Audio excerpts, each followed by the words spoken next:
આમ ભાગથી જ મળે. અને ઓમ અમુકની આદત એવી હોય કે ભાગ મળશે તો મળશે, એ એક આદત પડી ગઈ હોય ન કરવું એટલે. સવારમાં તમે જો ધંધે જાઓ, કોઈની દુકાન હોય, કોઈની ખેતી હોય, કોઈને ગમે તે, તો ભાગ મળશે તો જવાશે એમ કીધું હોય. સવારમાં ઉઠીને હાલ તો થઈ જાય છે કે નહીં? એ ભાગવો નહીં. ભજનમાં તો કઈ ભાગ મળશે તો થશે. આમાં ઈમાં ના કાઢે, ઓમાં નહીં. એટલે સંતો એમ કહે છે કે ભાઈ બાનું અહીંયા કાઢ્યા જેવું નથી, કરવા જેવું આ છે. હું તો ઠીક છે, વ્યવહારમાં તો થોડું ઘણું કરવા જેવા વાંધો નથી, પણ મળશે તો પ્રારબ્ધ પ્રમાણે ને. જો કાનાભાઈ તો પ્રારબ્ધ મોટો છે, મળે છે ને, બધાને મેળવી લ્યો, મારે મેળવી લ્યો, નહીં મળે. બધાના પ્રારબ્ધ અલગ અલગ હોય છે. આપણે અત્યારે કર્મ કરો ને એને ક્રિયામણ કર્મ કહેવાય, પછી જમા થાય ને સંચિત કહેવાય, અને બીજા જન્મમાં જતા રહે પ્રારબ્ધ બની જાય. તો એમનું બીજા જન્મનું કોઈ પ્રારબ્ધ હોય તે ઠકડે માલિક થઈને બેસી જાય. એવી રીતે અત્યારે રિલાયન્સ વાળા, મોટી મોટી કંપનીઓ વાળા હોય, એના ઘરે છોકરાનો જન્મ થાય, એને શું મહેનત કરી? કાંઈ કરવાનું, સીધો પ્લેનમાં ઉડવા મળી જાય. આ પ્રારબ્ધ કામ કરે છે. એટલે આપણા હાથમાં બાજી નથી. નકર તો કોઈ દેવ દેવીઓના હાથમાં હોય તો બધા તમારે હાલો વડોપ્રધાન બની જાઓ, મનાય ના મનાય? એમ કરતા તો હશે, ખતરા પગે લગવા જાય નહીં કરતા હોય? કરતા તો હોય ને બધા. અમે પેડા હવા કિલો લઈ જવા, નારિયેળ લઈ જાવ, નન કોશું કામ માંગવું જોઈએ? જો આપતા હોય તો નન કોશું કામ માંગવું જોઈએ? એમ નથી ભાઈ, એવું નથી, 100% નથી. આ તો કેમ કોઈ જલાવી દીધું છે ને આવું કોઈ કહેતા નથી, એટલે હાલી ગયું છે કે આમ કરો. તો અમારે એક દાખલો તમને દઉં. આ ઘરનો દાખલો દેવાય, કોકનો તો લેવાય નહીં. કોક તો સવારમાં સાંભળી જાય ઠપકો દેવાવે. અમારે મારા બાપુના કાકી ઓફ થઈ ગયા હતા. અમારે હેતુભાની બાદ ભરતની દુકાન છે નાના દાદી, એ ઓફ થઈ ગયા. એટલે કનુ મહારાજ ભીમારથી આવ્યા. તો એમના 3 દીની ગરુડ પૂર્ણ વંચાતી હોય, તો ગરુડ પૂર્ણમાં જવું પડે, કુટુંબને વારે જવું પડે. પછી છેલ્લે દી સહેજ કાઢેલો હોય.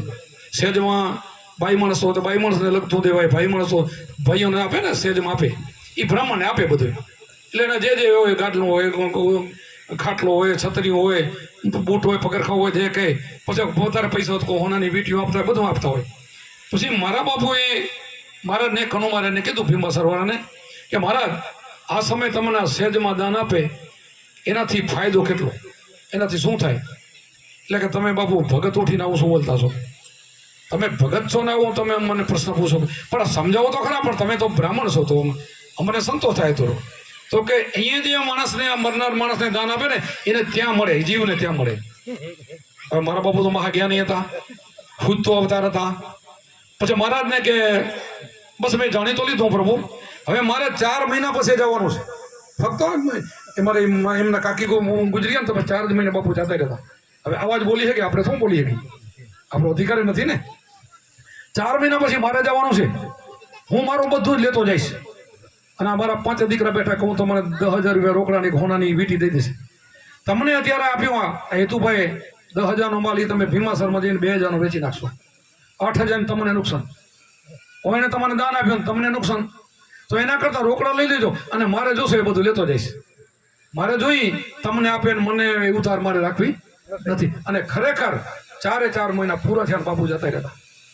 તઈ મહારાજને, કનુ મહારાજને લાઈટ થઈ કે આ ભગવાન કહેવાય, આમ જ છે. એટલે સંતો કીધું કે બોલે બીજો નથી, છે પરમેશ્વર પોતે, અજ્ઞાની આંધરાજ આર્ગાજીને પોતે. આ બોલે એનો જ છે, પણ એ ઘરમાં એ પહોંચી ગયા. આપણે પણ પહોંચવા માટે નિયમમાં રહીને, જે આપણને ગુરુમાં જે વચનમાં રાખ્યા, ચોરી, ચિનારી, દારૂ, જુગાર, મટન, જે મુદ્દા આપ્યા, અને પછી આપણને 2 ટાઈમ ધ્યાન આપો. એ ધ્યાન કરતાં કરતાં તમે પહોંચી શકો છો, બોલેને ઓળખી શકો છો. અને ઓળખાઈ ગયા પછી એનો ઉપયોગ નહીં કરે, ક્યાંય ખોટો ઉપયોગ નહીં કરે. બીજા માથે કરશે, પોતા માથે મરી જશે તો નહીં કરે. અને સંતો કહેવાય. તમે મને તો બધા તમે જાણો છો કે હું 30 વર્ષથી ફરું છું. પહેલાંના સમયમાં તો કંઈ મોટરસાઇકલો નહોતા. એ સમયમાં મન મોટરસાઇકલ થયા હતા. આખા તાલુકામાં અમે સત્સંગમાં જઈ તો રાતે તો પોલીસવાળા મળે, બીજું તો કોઈ મળે નહીં. આમ આવે તો એ નહીં, આ મંડળી ભૂટકીવાળી સંતાર હોય, ધોકડ હોય, અને એક ઊંડો ઉપર 2-3 જણા હોય, 4-5 ઊંડો હોય. તમે વિચાર કરો, બેલા વાયક હોય ને, સવારે ભૂટકે જઈને હોય, પછી બધે કોહાકતા હોય. આને ભજન કહેવાય. આપણે કરેલું છે. જેવો જેવો સમય, અત્યારે એવું નથી કે હેલિકોપ્ટરમાં વિમાનમાં ઉડતા ભજન કરે. પરમાત્મા જેવો સમય દે એવું થાય ને. અત્યારે ભગવાન જન્મે ને તો આપણા જેવો જ જન્મે. એવો ન હોય કે પહેલાના જેવો જન્મે હોય નહીં. જેટલા અવતારો તમે જુઓ, જે સમયમાં જે અવતાર હોય, તેથી અહીંયાની ઉંમર મોટી હતી તો ગટર ઘસને અહીંયાની બધાને રાક્ષસોને મોટી હતી. એ જેમ કરી શકતા હતા માણ મારી શકતા ઉએ મારી શકતા હતા હતું ને. એ તો બધા રાખવું હોય. અત્યારે ભગવાન જન્મે તો આપણી રીતે આ જ રીતે કરવું પડે ને, છૂટકો નથી. એ જે સમયે સમયે અવતારો આવે તો અવતારોને એમ જ કરવું પડે. આપણે ટૂંકી આયુષ્યમાં આપણે એમ જ કરવું પડે. ટૂંકીની જે અહીં આપે એ બરાબર હોય. આ કળિયુગ છે ને એ અંત છેલ્લો છે. એનું આયુષ્ય હજી તો 30 વર્ષે જતું રહેશે.